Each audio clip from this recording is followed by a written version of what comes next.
Now that the finals teaser has been released by Embark Studios and I've had the chance to go through all the little details shown in that, many of which were hidden as Easter eggs, I now want to take some time while we wait for the upcoming gameplay trailer and subsequent playtest to start talking about the features of the finals game and how Embark Studios have started innovating those features from what we've seen before in other games.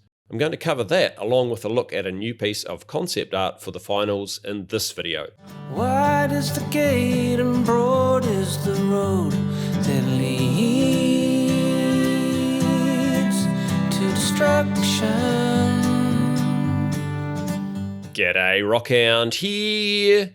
Let's talk about destruction. Amongst the small suite of information provided by Embark Studios about their upcoming free-to-play FPS game, The Finals, when they dropped its teaser at Gamescom, were a few sentences on the game's Steam page that stood out in particular when it comes to talking about destruction in the game. They say, "Sure you can aim and shoot, but contestants that add our carefully curated virtual environments to their arsenal are more likely to advance, so do anything you can imagine in the name of victory. Burn arenas to the ground, send wrecking balls crashing into your opponents, don't just pull triggers, pull down buildings. The world is your weapon and enemy. A skilled contender might go in guns blazing, but with environmental destruction in your arsenal, that's just the start of what you can wield against your foes. All of our arenas can be altered, used, or reduced to rubble, and not just by you."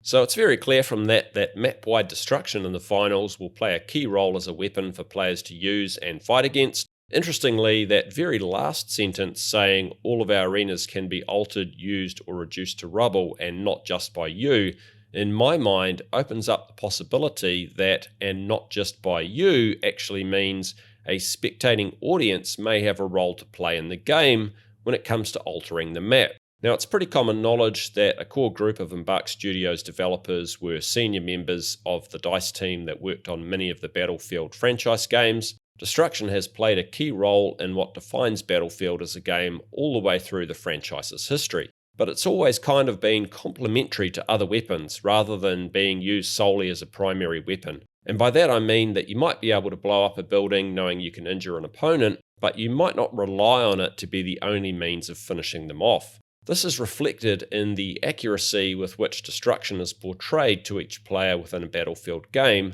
and I'll show you directly what I mean by that. With the help of my trusty assistant, Duhmeister here, I'm going to blow up a few buildings in Battlefield 5 with dynamite and show you how each of us sees the resulting destruction. Sometimes the results of the explosion are almost identical, like this.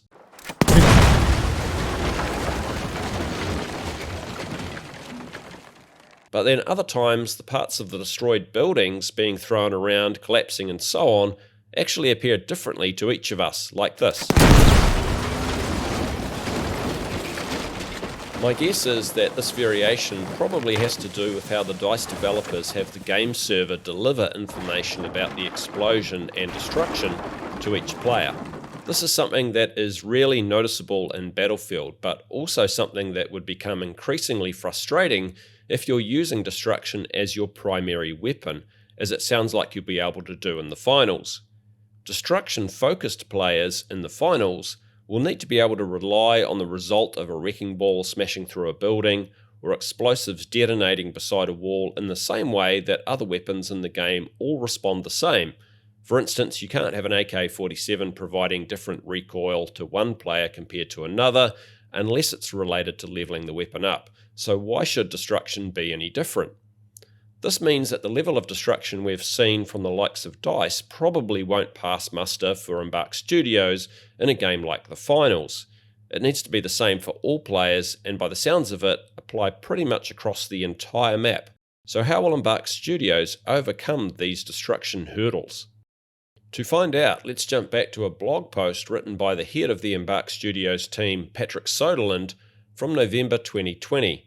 Patrick wrote, "Working on our first games as a new studio, we're adamant about rethinking how we go about development. Traditionally, the biggest chunk of time in game development is centered around simply producing and polishing game assets. For large AAA games, this is painstakingly tedious, involving a lot of manual and boring work, and a big reason why burnout and crunch is such a prevalent problem for the industry, especially nowadays when games are live and always updated. To solve this in the long term, we need to become smarter about the way we build games. Right now, there's a combination of technical breakthroughs happening in tandem in fields like proceduralism and reinforcement learning that will lead to a big shift in how we're able to create and scale game content. So all of this is a fancy way of saying that Embark have been working on procedural tools since they started back in late 2018, and those tools will completely change how they make content, almost certainly including destructive elements. I think this is really exciting because we already know how much fun destruction was in Battlefield, but it sounds like Embark want to take things like that to a new level that we could only hope for previously. Seriously, how much fun will it be to have an entire map that can be destroyed and be destroyed accurately for all players? Let me know your thoughts in the comments below.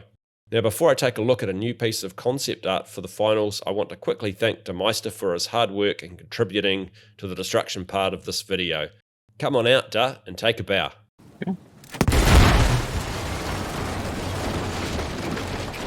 I'm okay. Anyhow, a day or two ago, Embark dropped this new piece of concept art on Twitter, marking the first piece of new info we've seen from the Swedish developer since the day the finals teaser dropped at Gamescom. Being concept art, there isn't a huge amount of info to tap into from it, but we do see a nice looking MP5, what looks like a revolver sidearm, and some little fashion accessories like the goggles and the dragon face knuckle dusters. We also see this logo, which as well as being on his jacket, also appears kind of hidden on the character's trousers. The logo remains a bit of an unknown element at this point, but maybe it's a logo for the cosmetic outfit as a whole, and with the finals being free to play, we know there's going to be plenty of opportunities to customize our characters' looks via microtransactions and also probably just plain grinding for gear. The concept art was accompanied with the tweet saying, "Make it rain," which the gold coins are definitely doing, but it also makes me wonder if that's a subtle way to say that players and maybe spectators in the game show element of the game will be able to control the in-game weather somehow. Now that's a question that at this stage remains unanswered. If you enjoyed this video, please consider leaving a like, and if you want to see all the latest info about Embark Studios games, please consider subscribing. Thanks for watching, enjoy the rest of your day, kia kaha, stay strong. I